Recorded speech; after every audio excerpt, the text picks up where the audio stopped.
My biggest advice to myself would be just take a chance, do more attempting to get your work out there. And it would be my advice to anyone, there's a reader for every book.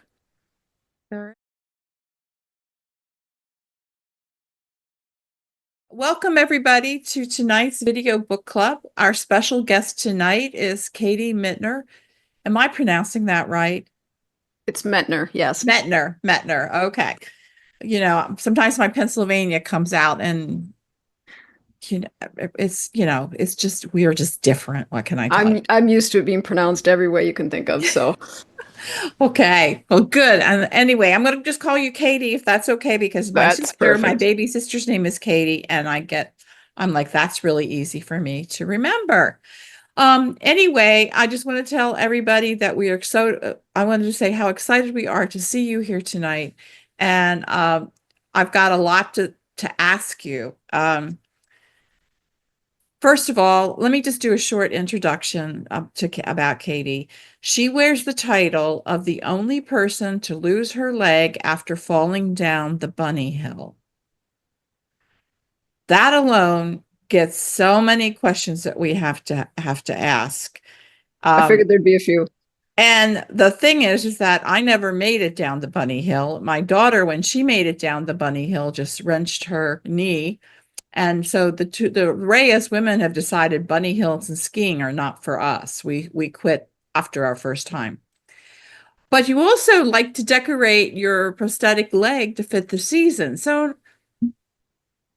what are some of the craziest things you've used to decorate for season? What is your seasonal Well, What is your seasonal decoration? This is I like, use material because, I like to cut so I can cover the whole thing. uh, So it might be butterflies for the spring and bumblebees for the summer and snowmen for the winter. Just I had a whole bunch of them that I used in the early days, and then I kind of got away from it a little bit. And a lot of my sockets were actually had fabric laid into them when they were uh-huh. made, so that they were just kind of designed that way, um, and I didn't have to cover them. And now I've gotten away from that and gone back to the covers again. So I think I have piranhas on the way Oh, because why not? We all need piranhas. yeah. Well, and the other thing is that when I was doing some research on you and I was looking at different pictures of you, you have quite a collection of of frames for your glasses. I do, yes. These are removable and you can And change them up. yeah, so I was just wondering, so you're just very decorative, and that's like a positive because it's a very cheerful kind of exposure that you're out there. It's the face that you're putting out there, and it's so cool. And I was like, oh, I wonder what she's talking about now, because I love the glasses. I just love the glasses. And I went with the clear ones. So that's just like, oh, I really want to find out about these, that you can just Yeah, change. I went with clear so that if I don't want to wear, if I have Yeah. to, I can at least not have them on Well, put the pretty ones back on, because I yeah. really love them. I love the rainbow ones, and I love I just, it really attracted it to me. The different colors and things really were very, very attractive to me. And I guess because I like the colorful kinds of things. And then the other thing in your bio is that you are coming to terms with Pinterest, because you're not trying to make the things that you've been pinning. So do you use Pinterest as more as a vision kind of thing, or because when I go to Pinterest, it makes me feel depressed, because there's no way I can either dress like that, or I can decorate like that, or I can cook like that. Right. I can bake like that, but that's about where it ends.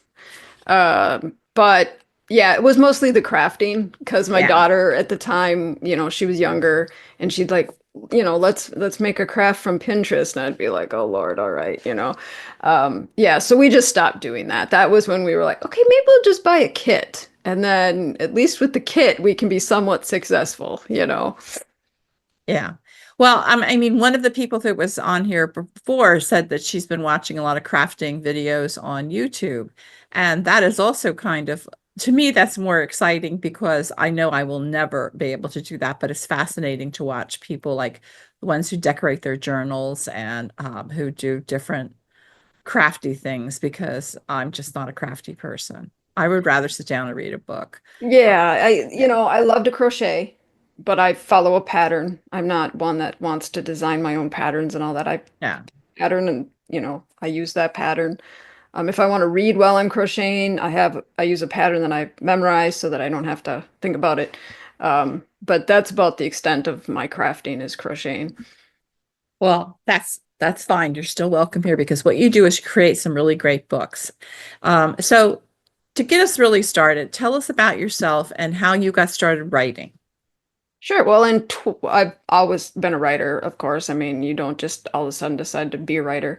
Um, but I had three young kids. I was a medical transcriptionist, and so there wasn't a lot of time, obviously, for writing fiction or any writing, really. But I was a huge reader, loved to read. And then I became an amputee in 2011. And I was like, all right, well, I've got all this time on my hands. It's February in Wisconsin. I'm not going anywhere. Um, and so I just sat down and started writing this book that it wasn't even a book really at the time. It was just, I'm just going to write this story about this character that's been kind of driving me, to sit down and write her story, so quote unquote. And so I did, and it was called Sugar's Dance is the first book. And I actually wrote like a scene that ended up being the middle of the book.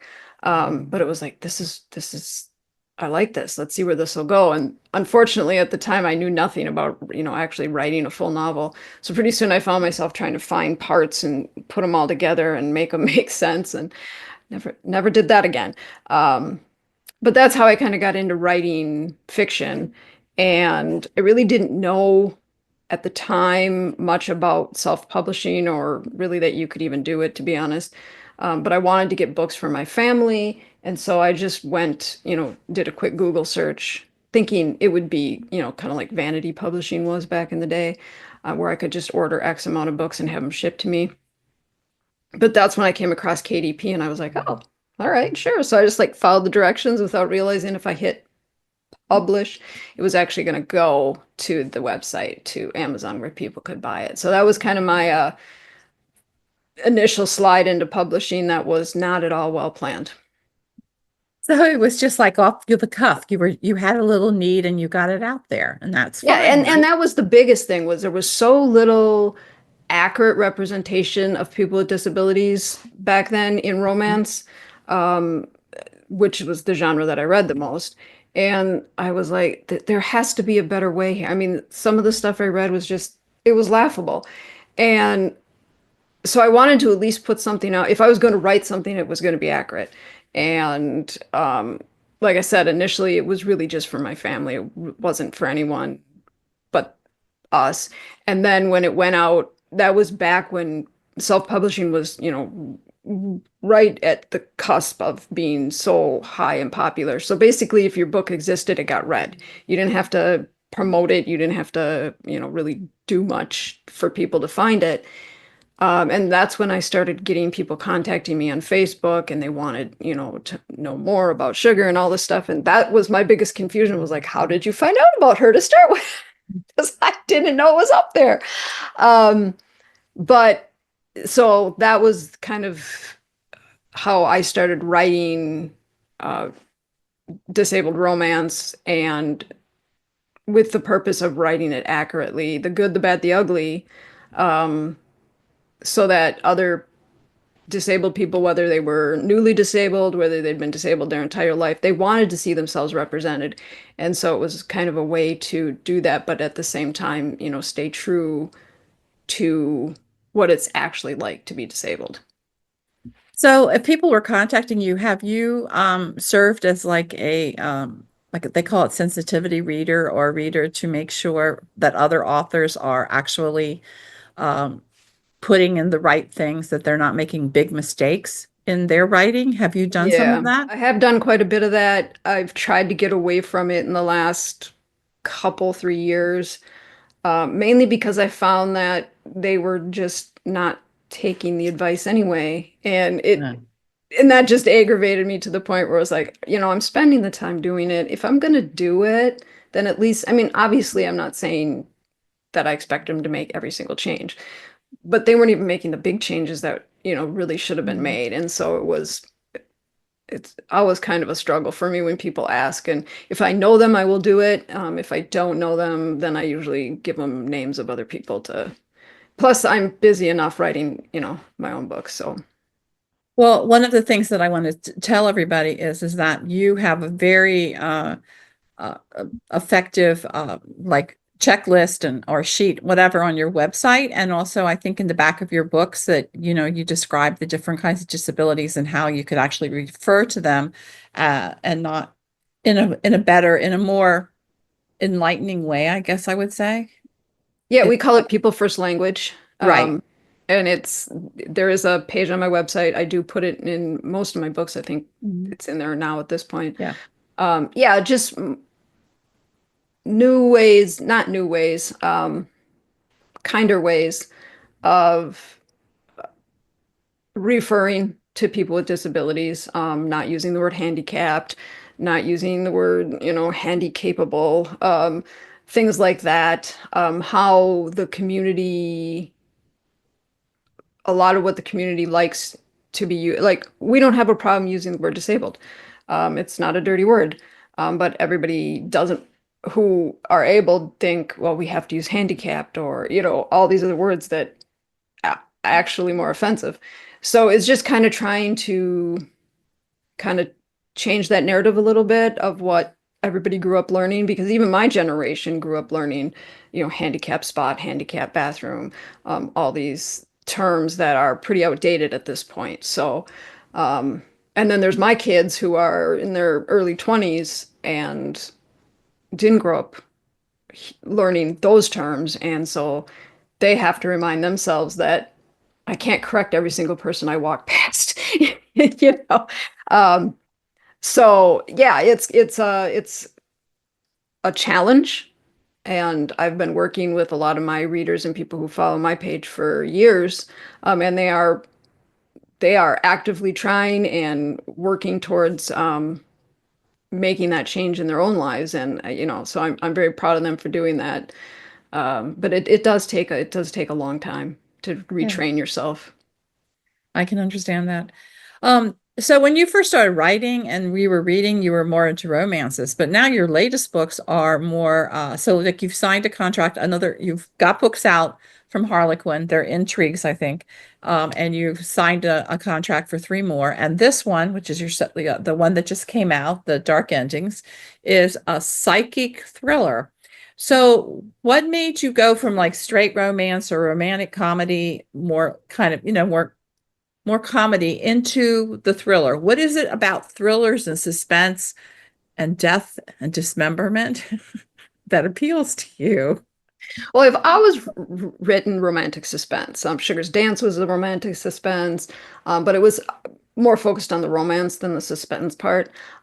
That said, I've always read intrigues. I've read Harlequin intrigues since I was 13. And I don't want to date myself, but it's a lot of years. And so I've always had that love of writing, of the suspense and reading it, obviously. But there's just something about how tight those books are written, with writing a mystery or crime and a romance together and getting them done in, 60,000 words or less, that I find a challenge, I guess, more than anything. So when I wrote Dark Endings, I wrote it very much in the style of an intrigue. But that book actually has kind of I've been kicking it around for quite some time, and I actually had the scenes from the killer's point of view already had done. I'd had them sitting on my computer for quite a while, and I just couldn't quite figure out how to make it all work. And then this plot and premise came up, and I went, I know right where I'm gonna get all that from, and so I was able to pull it in and get it written. And obviously there'll be a second one because we have to find out, who really hurt Grace and what that situation was. But um, I wanted to write it. I could have put in there, I could have just said who it was or whatever, but I decided that would take away from I'm trying not to give anything away. It's very Yeah. hard when you write thrillers not to give anything away. I didn't want to take away from the main plot line of the story, so I decided we'll set the rest of her story aside for another book. So is this going to be maybe a series? You have a second book that's going to have to come out to tell the story of Grace, but will Grace have, could there be possibilities that you're going to do more within that? Because we do love series. Yeah, I do plan to do at least, well, like I said, at least one more, Hmm. and then we'll see where it goes from there. It's my challenge with it is he's the sheriff of Black Hollow. How do I move them around? I mean, I don't want to fall into this box of, Black Hollow is a small town. There can only just be so much crime in this little town, right? Yeah. Um, and so how do I move them out of Black Hollow and still try to keep it true to who they are? So that's my challenge, but I'll get there. I'll get there. Yeah. But you are friends with Lisa Reagan, right? Yes, yes. And she has all of her books set in central Pennsylvania, which, trust me, I'm from that area. It's a very small, and she has more murders and deaths in there than I can remember from my whole lifetime. So you could just stay in that little, it's North Carolina, right? Or by the beach. It's North like Carolina, yep. North Carolina. You could just stay there and we can have a lot of murders in North Carolina. I mean, We could. I mean, I've thought about it. Um, but I've always teased Lisa forever about, how I would refuse to live in Denton because there's yeah, so much crime. there I are a don't think lot of crimes there, a lot of crimes, and they're scary. Okay, so in this book, because I haven't so you've got the psychic thing going on with the killer, right? Well, not the killer. The killer is not psychic. Grace. Grace Yeah, is Grace is psychic, psychic. and she has that. So adding that element to your writing, how difficult or not difficult was that? I've written one other one called Someone in the Water, and she was also a psychic medium. It's not difficult for me because my daughter is a medium. Okay. And so having grown up or lived with her as she grew up, and learning her cues and, knowing, okay, there's a problem here. Um, that makes it a lot easier for me, I think, to make it realistic, which is why it wasn't this, full-blown I see dead people type of Yeah. situation in the book. It's more of feeling and aura, um, kind of a something just isn't right sense that you start to develop. And so I also didn't want it to,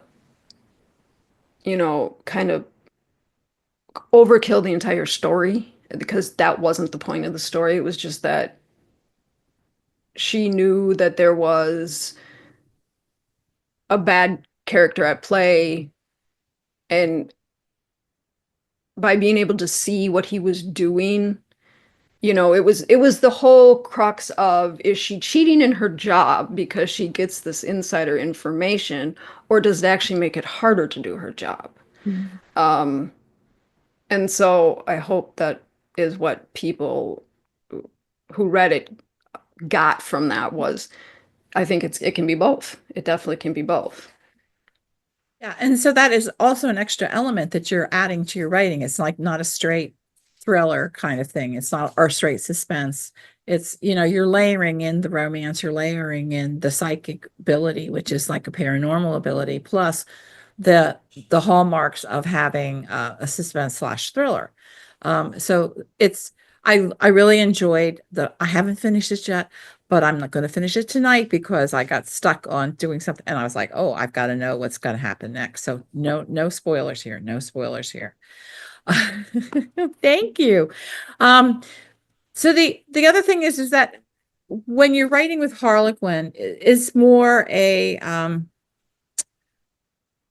more formula kind of thing. So how do you put your touch into the formula, like the Harlequin intrigues are coming out? And I know that next you're doing series there, which is really nice. So can you expound maybe on that? Because some people feel a little off by the shorter books. Yeah, and I think, with Harlequin, even when we do series, we try to make each book a standalone within that series. For me, that's hard because I'm a series writer, always have been, and I love taking those characters and bringing them through all the books.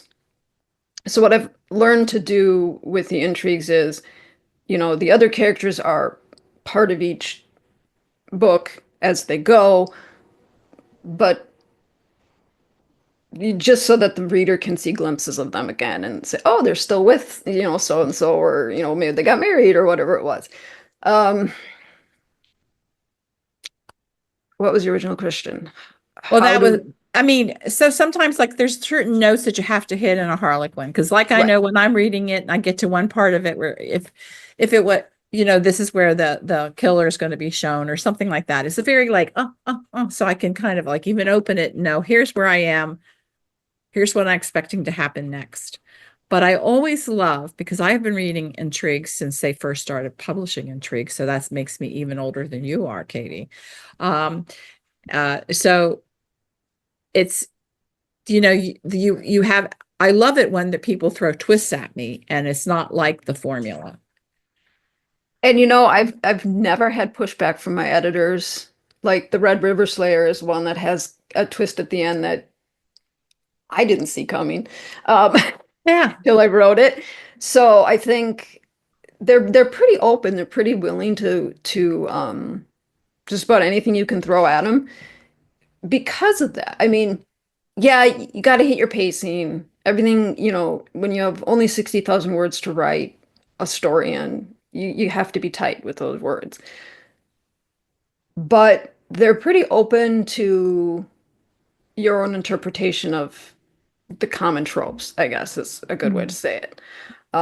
Obviously, I always have a main character with a disability in all of my books, which is usually the biggest challenge for me with writing intrigue because it has to be a disability that they can, if they have to go on the run or they have to be in and out of car chases or, whatever it might be. So I have to plan that far in advance to know, if I give someone a disability in book three as a secondary character and their story is in book five, I better know what book five is going to be before I give that character a disability that they can then not do in book five. So I think for me, that's my biggest challenge when planning a series, with intrigue, just because the action side of things. Um, it was more so in Secure One because that was a lot more personal security stories where the cybersecurity makes it a little easier because most of the, action is behind the keyboard. So Yeah. But that's what we kind of think about that. And I, we're going to move now into our fresh fiction facts, which is where we try to trick you. It's not that hard, really. I okay. promise. Okay, we'll start off easy. What is your favorite time of the day to read or write? Morning. Morning. Okay. Well, morning to write, evening to read. Evening to read. Okay. What is one new hobby or practice that you picked up recently? Whether or not you're successful at it. Lord, Uh-oh, I'm tricking you. new hobby. A I haven't had hobby. time. My hobby's been writing. Dog training. I've been training my service dog for the last few years. We'll go with that. Okay. All right. What is this is my favorite. What is one luxury item or unnecessary product that you have in your life that you cannot live without? What you consider a luxury item or you think other people consider a luxury item. Ooh. I have two laptops. I guess that, and I won the one I'm on right now. I won it, so I feel like that's a luxury because you don't need like a computer in each room. So I Okay. guess that's what I'll say. All right. That's cool. That's pretty good. What because you're into suspense and stuff, what are mysteries, novels that have inspired you over the years? Or at least just one? I would definitely say the Lisa Reagan series. Anything Lisa writes, I will read. And I usually read them as soon as they're done on her computer and she sends them to me. Um, I love the Darren Miller's Dwayne Morrow series. It's kind of like cozy crossed with Janet Ivanovich, Stephanie Plum series. I will read just about anything. Angela Marson's, you name it. If it's a thriller, I'll give it a shot. Okay. All right.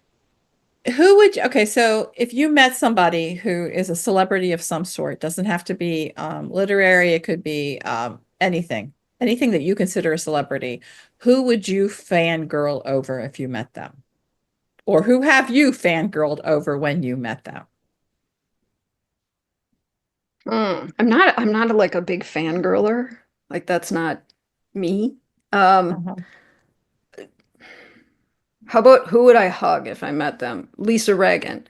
Um, just because we've been friends for what, going on a decade and a half now. Um, yeah, I'm just not a big fangirler. Like I would love to meet, some people, but I'm not. In fact, I just had this discussion. This is why I'm kind of flustered by this, is I just had this discussion with a friend of mine the other day, and neither one of us could come up come up with someone um, that we would, really freak out. I did meet Bo from Days of Our Lives when I was younger, maybe in high school, and I Uh-huh. fangirled pretty hard over him. But let's face it, it was Bo from Days of Our Lives. Who wouldn't fangirl over him, right? Right. Okay. Yeah. All right. You just Dark Endings just came out, so it's a new release. How do you celebrate your new releases? I love having Facebook parties. That's my biggest thing that I usually do to celebrate a release. Last year, I think we had seven. It was too many. But yeah, I love just getting the book out, talking with, my readers, giving books away, having fun, doing readings, that kind of thing.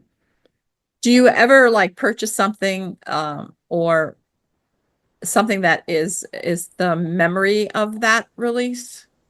Like buy yourself something to celebrate it. Have you ever done that?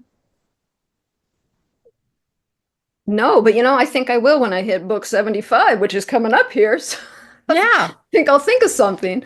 Um, well, I shouldn't say that. I used to, when before my stomach was in really bad shape, I used to always get a bottle of wine. And so after the release day party on Facebook, my husband and I would have a glass of wine, but that's pretty much been replaced with tea. So I guess we'll go with tea.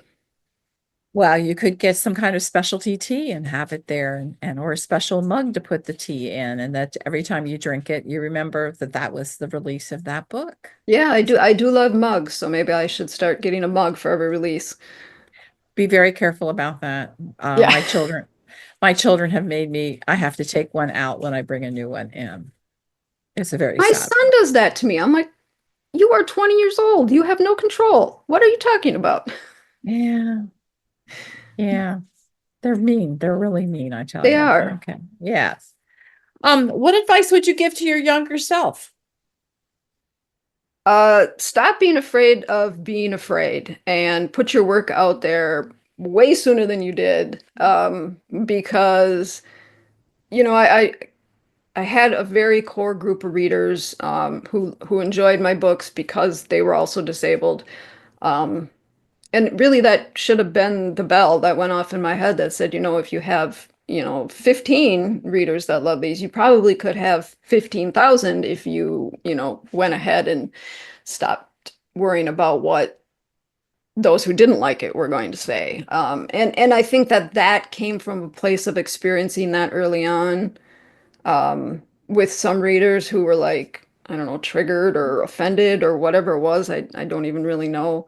By the fact that I had a heroine who was an amputee in my first book. And it was like, I guess when you are disabled and you surround yourself with disabled people, you don't think anything of it. Mm. as much as people who don't, I guess. Um, that's my biggest advice to myself would be just take a chance, do more attempting to get your work out there. And it would be my advice to anyone, there's a reader for every book. There is. And there's a book or two for every reader. Okay, let's talk about your characters. How do they come to you? Do you hear them? Do you see them? Do you feel them? How do Usually, they arrive into the universe for you? it's either I get a lot of private messages or emails, from readers who would like me to tell their story of their disability.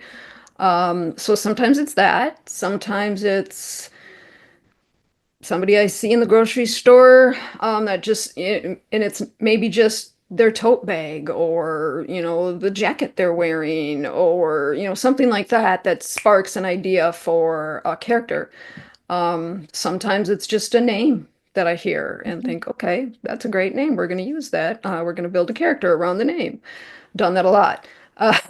So it really just it depends on if I'm writing contemporary romance or if it's a romantic suspense or an intrigue, where they come from. And then sometimes it starts with the disability and I build the character around the disability. What is your favorite errand to do on your day off? Day off. Get off. Do we get a day off? Okay, then just what is your favorite errand to do that you have to do? How's Favorite that? errand that I have to do. Um, Getting my hair cut. Is that an errand? Ooh. Probably Yes, not. it's an errand. Oh Is no, it an it's an errand? errand. It's Okay. an errand. It's Because an errand and a pleasure. okay, yeah. I also do other things like stop at Bath and Body Works because it's next Mhm. door to the hair salon. Um, so that is probably my favorite errand is to go get my hair cut, because I love my hairstylist and we always have a good time. Well, that's good. Okay, so the last thing that I'm going to ask you is really easy. How can readers stay in touch with you and find out more about you, and where would you like to send them? Well, send them in a nice way. You can find me just about anywhere. You can find me on my website, katiemettner.com, which is probably the easiest because it's easy to remember. Also on Facebook, I'm Katie Mettner Author, which is also easy to find. I'm there every day. I have a private group there as well. So I would say if you go to my website, you can also get my newsletter there and you get a free download of one of my books. And